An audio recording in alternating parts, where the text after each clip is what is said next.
Prezadas e prezados, eu quero contar para vocês algumas, abre aspas, peripécias, fecha aspas, da ditadura militar, tá? Então, gente, vamos falar sobre isso. Antes de tudo, eu peço para vocês que leiam dois livros. Um livro chama Brasil Nunca Mais. Eu estou acabando de ler esse livro, ou melhor, reler esse livro, né, depois de quase 40 anos, né? E também um livro chamado 1968, o ano que não terminou, né, do Zuenir Ventura. Então, esses livros são fundamentais para compreender a época da ditadura militar. Então, eu quero falar basicamente de três fatos, né?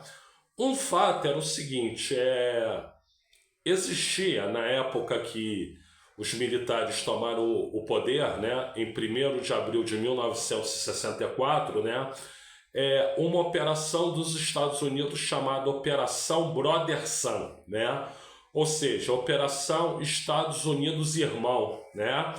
Ou seja, os Estados Unidos estavam envolvidos, né, no golpe militar de 1964. Vou repetir. Os Estados Unidos estavam envolvidos no golpe militar de 1964. Mais uma vez, para quem não quer entender, os Estados Unidos estavam envolvidos no golpe militar de 1964, né? O que acontece, gente?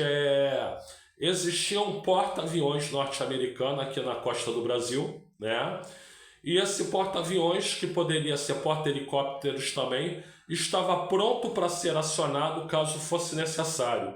E 6 navios cargueiros estavam juntos do porta-aviões, né? Não foi preciso, porque os militares tomaram o poder com muita tranquilidade, né?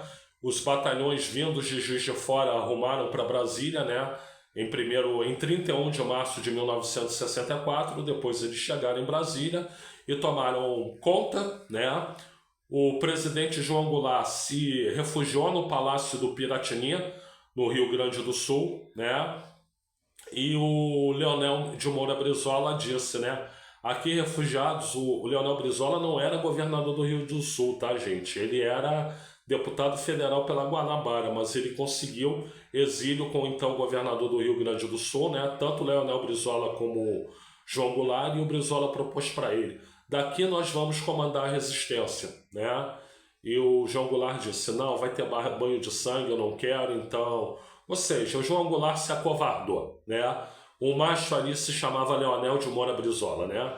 E foram os dois para o exílio, já que o Jango não concordou, ele que seria o beneficiário da resistência, e aí só queria deixar claro, né? Os militares tomaram o poder, mas havia apoio logístico dos Estados Unidos através do porta-aviões, né? Que seria utilizado com maior, digamos, ênfase se os militares estivessem com problemas para dar o golpe, né? Então essa é a primeira coisa que você não pode esquecer. Segunda coisa é o seguinte: existia durante o regime um general chamado Silvio Frota, né, que ele tentou dar em 1977 o golpe dentro do golpe. Ou seja, ele era ministro de Força em Mar do presidente Ernesto Geisel, né, e ele queria dar um golpe no Ernesto Geisel para ele se tornar o ditador de plantão e o Geisel ser apeado do poder. Sabe por quê? Porque ele achava que o regime estava muito devagar, precisava ser mais destemido, precisava voltar à opressão da época do Emílio Garrastazu Médici. Olha só que coisa, né? O golpe dele deu errado, né? Se desse certo, talvez não houvesse anistia em 79, né? Em 1979, a ditadura se prolongasse mais tempo, né? Mas graças a Deus ele perdeu. Bom, nós ficamos sabendo depois, né, que o general Geisel também não era o santo que muita gente achava, né?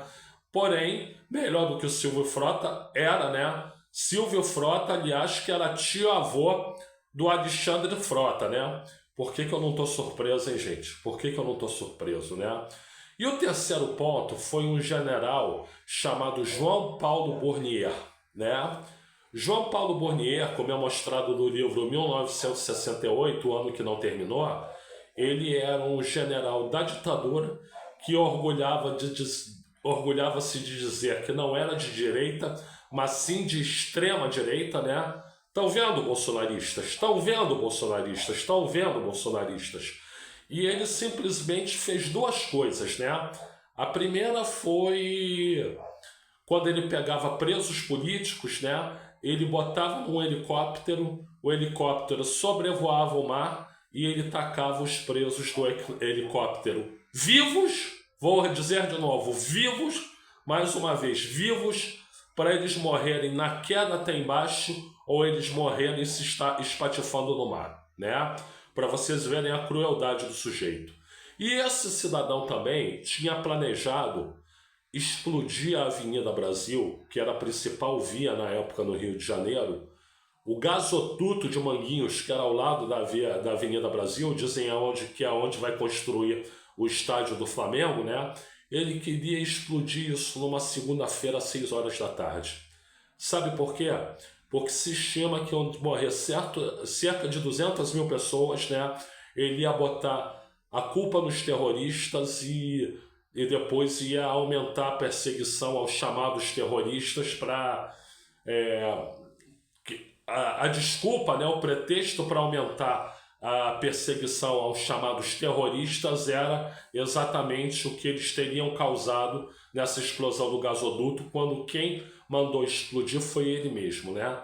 Só não aconteceu porque um capitão, né, chamado Capitão Sérgio, o heróico Capitão Sérgio, ele disse: essa ordem eu não cumpro, né?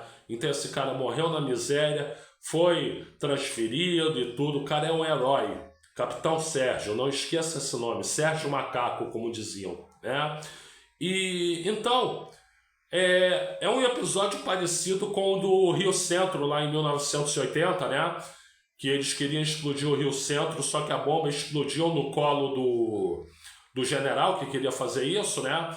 Graças a Deus, né? Porque senão o Gonzaguinha ia morrer, o Chico Buarque ia morrer, a Maria Bethânia ia morrer, o Caetano Veloso ia morrer e todo mundo que estava lá assistindo ia morrer. Só que ainda pior, porque ali se estima, no atentado do Rio Centro, que iam morrer cerca de 20 mil pessoas, né? O atentado do gasoduto iam morrer cerca de 200 mil pessoas.